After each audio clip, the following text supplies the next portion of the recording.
All right, today I'm going to talk about a right-handed picking technique that goes with the rock and roll by Led Zeppelin intro that I did a few lessons ago. And this is what the intro sounds like. Okay.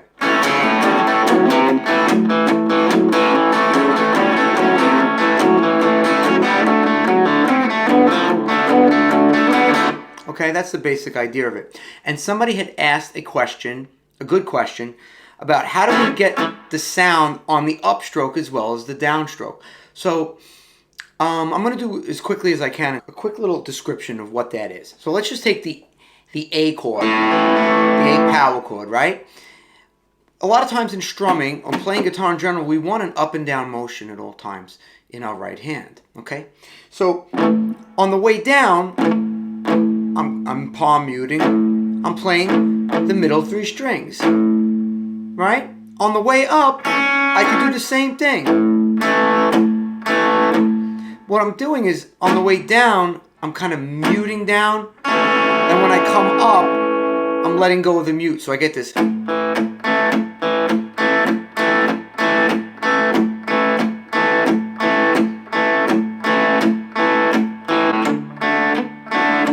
In the case of the D chord, I'm just playing the middle two strings. And what you got to practice is, on the way up, only picking the strings you want, and it's tough.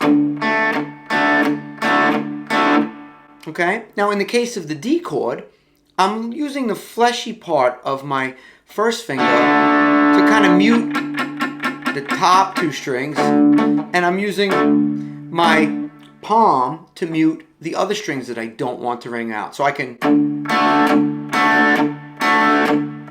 just practice that.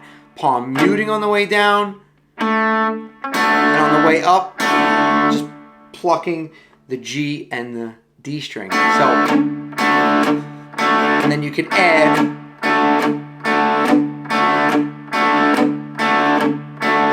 one other note is when I'm playing the A chord, I'm using this part of my thumb to mute the low E string.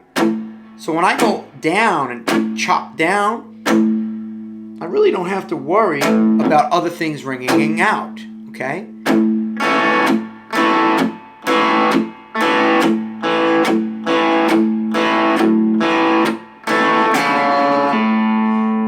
In the case of that, just because my hand is coming up doesn't mean I have to be playing the strings on the upstroke. I can pick and choose what I want.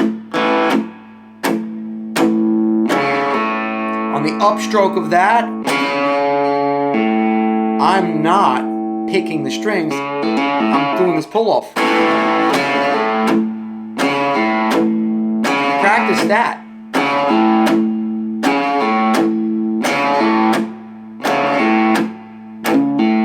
Once you get used to how that feels and sounds, you can play it with a feel that's your own, even though you're playing the Led Zeppelin song, but you're kind of playing it with your feel, your touch. Everybody has a slightly different touch.